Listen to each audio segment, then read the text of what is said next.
ప్రతి మహిళ బస్సు ఉచితంగా బస్సుకు పోతున్నారు. ఇప్పుడు తెలుసుకోవచ్చు, ఎందుకంటే నిన్న ధర్నాలో చేసినారు, ధర్నాలో పాల్గొన్నారు. వాళ్ళ ఇంట్లో ఆడవాళ్ళు ఉంటారు, వాళ్ళు కూడా ఆ బస్సులో ఎక్కినప్పుడు మన కండక్టర్లు కానీ ఎవరైనా టికెట్ అడిగింటే వచ్చి చెప్పొచ్చు, అయ్యా ఇంకా అమలు చేయలేదని.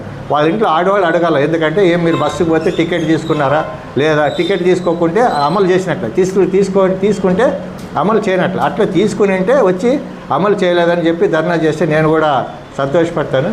కానీ ఇటువంటివి చేసినారు కాబట్టి వాళ్ళ ఇజ్జత్తుగా వదులుతాను. ఇంకా మరి వాళ్ళ ఇంట్లో వంట చేసే వాళ్ళని అడగొచ్చు, ఆడవాళ్ళని, ఏమమ్మా మనము వంట ఉచితంగా గ్యాస్ వస్తుందా లేదని. అలా నిన్న ఆదంలోని వైసీపీ నాయకులు ప్రభుత్వం పైన ధర్నా చేయడం జరిగింది. దానిలో భాగంగా ఏమంటారంటే వాళ్ళు సూపర్ 6 అనేది చెప్పినారు కాబట్టి ఎక్కడ అమలు కాలేదు, ఏ ఒక్కటి ఎవరికి రాలేదనే దాని మీద ఒక దిష్టిబొమ్మను చేసి కాల్చడం జరిగింది.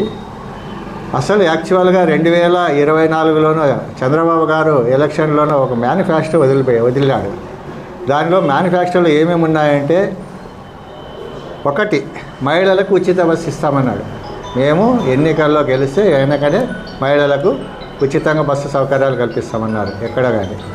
రెండవది వచ్చేసి ప్రతి రైతుకి సంవత్సరానికి 20,000 ఇస్తామన్నాడు ఒకటి. మూడవది వచ్చేసి స్కూల్కి పోయే ప్రతి పిల్లోనికంటే ఇంట్లో ఒక తల్లికి 4 కొడుకులను 5 మంది ఉండి కూడా ప్రతి ఒక్కరికి 15,000 ప్రకారం అది. తర్వాత ప్రతి మహిళకు నెలకు 1,500 ఇస్తానడము.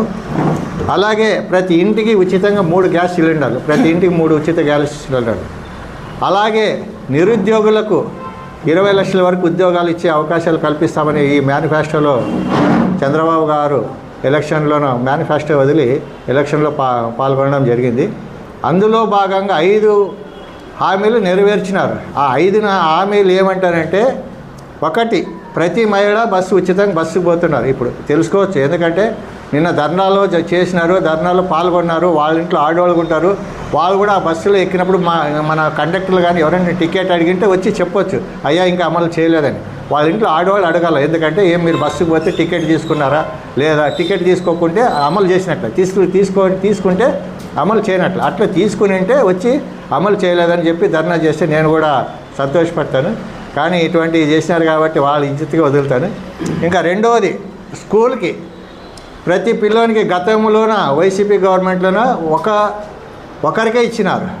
కుటుంబంలోన ఎంతమంది స్కూల్కి పోతే కూడా ఒక్కరికే ఇచ్చినారు. కానీ చంద్రబాబు ఆ విధంగా కాకపోయినట్ట ప్రతి ఇంటిలోన ప్రతి తల్లిదండ్రులకి 5 మంది పిల్లలు ఉంటే 5 మందికి కూడా 75,000 ప్రకారము, ఒక విద్యార్థికి 15,000 ప్రకారము, 5 మందికి 75,000 వేసిన ఉంది.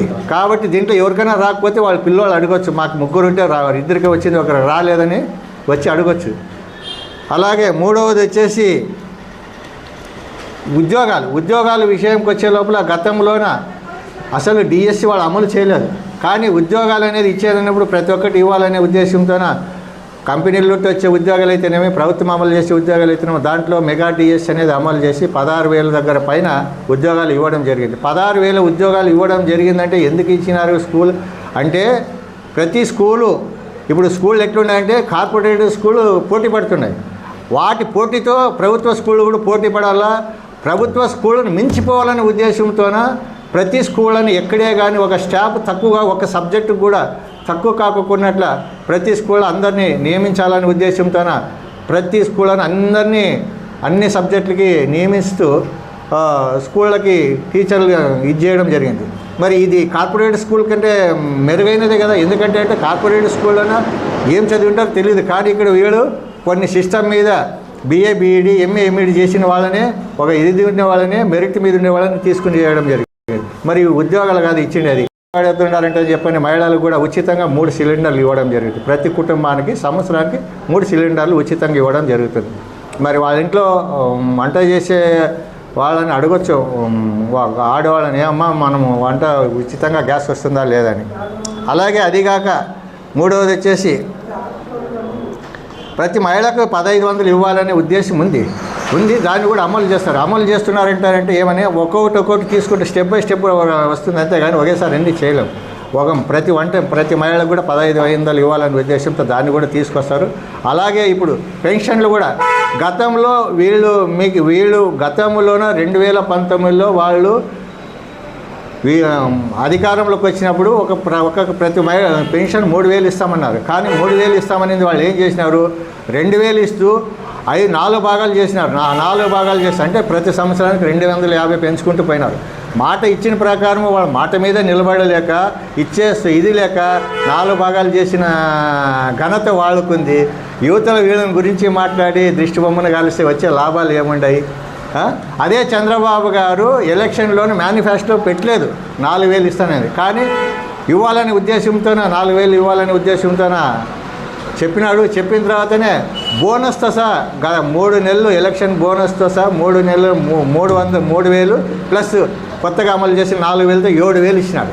ఎలక్షన్లోన ఫస్ట్ నెల ఆగస్టు నెలలో 1వ తారీఖు ఇచ్చేసినారు. మరి ఇదంతా చంద్రబాబు ప్రభుత్వం వచ్చిన తర్వాత అమలు చేసి ఉండేటివి, కాకపోతే ఇవి ఏమన్నా మొదలు ఉండేటివా? గతంలో ఇంకా ఏం చేయలేదు అంటున్నారు. వాళ్ళు ఏం చేయలేదని ఎగ్జాంపుల్ ఒకటి చెప్తున్నారు. గతంలోన డానాపురంతో వలగుంద రోడ్డు ఆగిపోయింది. ఇప్పుడు దాన్ని చేస్తున్నారంటే మేము చేసినట్ల వాళ్ళు చేసినట్ల? ఎగ్జాంపుల్ ఇది చాలు కదా. అలాగే ఎన్నో రోడ్లు గుంతలమయమైంది, అసలు పోనీకి కూడా చాలా ఇబ్బందులు ఉంటే కూడా ఇప్పుడు ప్రస్తుతానికి గుంతలు లేకున్నట్లు చేద్దాం, తర్వాత నిదానంగా ప్రతి రోడ్డును కూడా ఎక్కడ గుంతలు లేకున్నట్లు ఒక విజన్ మీద తీసుకుపోతున్నాడు. ఏదైనా అది తడబడుకున్నట్లు ఇంకో విధంగా కాకున్నట్లు. మరి ఇవన్నీ కాకపోతే ఎగ్జాంపుల్ ఇంకోటి ఉంది. మనము కోర్టు బిల్డింగ్ దగ్గర ఇప్పుడు 6 ఏళ్ళు అవుతుందేమో ఆగిపోయి. మరి వాళ్ళు చేసింది అప్పుడే నిలబడిపోయింది. మరి ఇప్పుడు అది స్టార్ట్ చేయడం జరిగింది. ఇంకా బైపాస్ అనేది అందరికి తెలిసిందే. బైపాస్ ఉపయోగం లేని కాడ చేసి వాళ్ళ స్వార్థంతో కోసం వాళ్ళ దీనికోసం వాళ్ళ భూములకు విలువ వస్తుందనే ఉద్దేశంతో చేసుకోవడం జరిగింది. కాబట్టి అందరికి అనుకూలంగా ఉండే బైపాస్ అయితే కాదు. ఎందుకంటే అందరికి అనుకూలంగా ఉండే బైపాసు మొదట వచ్చిండేది ఉండే, దాన్ని కాదని ఇది చేసేసినారు. మరి ఇవన్నీ వాళ్ళు దృష్టిలో పెట్టుకొని ఒక చంద్రబాబు ఇప్పటి సీఎం కాదు, 4 సార్లు సీఎం అయినాడు. మరి ఆయన దృష్టిబొమ్మను కాల్చినారంటే మరి వాళ్ళ విఘ్నతకే వదిలేద్దాం. అలాగే ఇవన్నీ కాకుండా ఇప్పుడు అమరావతి రాజధాని విషయం అయితేనేమి, అలాగే పోలవరం విషయం అయితేనేమి, రాజధాని కూడా మన దేశంలోనే ఒక ప్రపంచంలోనే గుర్తింపు రావాలనే ఉద్దేశంతో సపరేట్ చేస్తూ ఒక గుర్తింపు తెచ్చే విధంగా రాజధానిని నిర్మాణిస్తున్నాడు. అలాగే పోలవరం ప్రాజెక్టు కూడా అతి తొందరలోనే ఇది నీరు ఇచ్చే విధానం చేస్తుండు. అలాగే మన ఎల్ఎల్సి కాలకు కూడా లైనింగ్ ఉండలేదు. ఆ లైనింగ్ లేకపోయిన దానికి కూడా లైనింగ్ వేయించి ఈరోజు ఇక్కడి వరకు నీళ్ళు కర్నూలు వరకు పోయే విధంగా కూడా లైనింగ్ వేయడం వల్ల అక్కడి వరకు పోతున్నాయి. ప్రతి ఒక్కరికి రైతుకి నీళ్ళు కూడా అందుతున్నాయి. మరి ఇవన్నీ తెలుగుదేశం గవర్నమెంట్ చేసిండేటివి కాదంటారా? మరి వాళ్ళు బజార్లో వచ్చి దిష్టిబొమ్మను కాలుస్తున్నారు అంటారంటే దేనికోసం దిష్టిబొమ్మను కాలుస్తున్నారు? ఇప్పుడు ప్రతి విద్యార్థి ఇప్పుడు మన దేశమే ఆర్థికంగా వెనకబడిన దేశం. ఆర్థికంగా వెనకబడిన దేశంలోన మనం కార్పొరేటెడ్ స్కూల్లో చదివే యోగ్యత ఉండేవాళ్ళు ఉన్నారా? బీదవాళ్ళు ఉన్నారు, అందరూ ఉన్నారు. మరి కార్పొరేటెడ్ స్కూల్లో చదవాలంటే ఉన్నత ఉన్నవాళ్ళు చదువుతారు, బీదవాళ్ళు ఎక్కడ చదవాలి? దానివల్ల ఏమవుతుంది, చాలామంది విద్యార్థులు కానీ మేధావులు కానీ సరైన ఇది లేక వెనకబడిపోతున్నారు. మరి దీనివల్ల డిఎస్సి వల్ల ఇంతమంది స్టూడెంట్లు నిర్మించడం వల్ల, అవునా కదా, ఆ స్కూళ్ళకి ఆ పిల్లలకి మంచి విద్యాబోధన అందించడం వల్ల ఇప్పుడు ఎంతోమంది మెరిట్ ర్యాంకులతోనే పాస్ అవుతున్నారు. మరి ఇది దేనివల్ల? ఇది గవర్నమెంట్ స్కూళ్ళు కూడా ప్రైవేట్ స్కూళ్ళకి పోటీపడి మించిపోతున్నాయి కదా. కాబట్టి అయ్యా వైసీపీ వాళ్ళు మీరు దయచేసి అన్నీ తెలుసుకోరండి. మీ ఇంట్లో వాళ్ళని లబ్ధి పొందే వాళ్ళు అడగండి. మీ వాళ్ళకి ఏమైనా రాకపోతే మాకు రాలేదని చెప్పండి. అంతేగాని లబ్ధి పొందుతూ మరి బజార్లోకి వచ్చి గోల చేస్తున్నారంటే ఇది చెప్పేదానికి కూడా ఒక విచిత్రంగా ఉంది. కాబట్టి ఏదైనా కానీ ఒకటి చేసేటప్పుడు కానీ మాట్లాడేటప్పుడు కానీ ఇది ఉన్నాయా లేదా నిజాలు తెలుసుకుని చేస్తే బాగుంటుంది. ఎందుకంటే రాజకీయాల్లో చేయడం తప్పులేదు, కానీ మాట ఇచ్చి చేసుకుంటూ వస్తున్నారు కదా. కాబట్టి దీని మీద తెలుసుకుని చేస్తే బాగుంటుందని మేము వైసీపీ వాళ్ళకి విజ్ఞప్తి చేస్తున్నాం. సార్, సుమారు కూటమి ప్రభుత్వం ఏర్పడి 2 సంవత్సరాలు అయింది. చాలామంది పెన్షన్దారులు అర్హులైన వాళ్ళు ఉన్నారు. ఒక్క పెన్షన్ కూడా మంజూరు చేయలేదు అని చెప్పేసి ప్రతి ఒక్క ప్రెస్ మీట్లో కింది స్థాయి నాయకుల నుండి పై స్థాయి జగన్మోహన్ రెడ్డి కూడా మాట్లాడుతున్నారు. ఈ పెన్షన్ ఈ నెల నుండి అమలు చేస్తున్నారు. ఈ నెల నుండి ఓపెన్ చేస్తున్నారు కదా పెన్షన్లు. వికలాంగులకైతేనేమి, వితంతులకైతేనేమి, వృద్ధాపులకై వాళ్ళకు కూడా ఈ నెల నుండి తీసుకోవాలని మొదలు పెట్టాం కదా.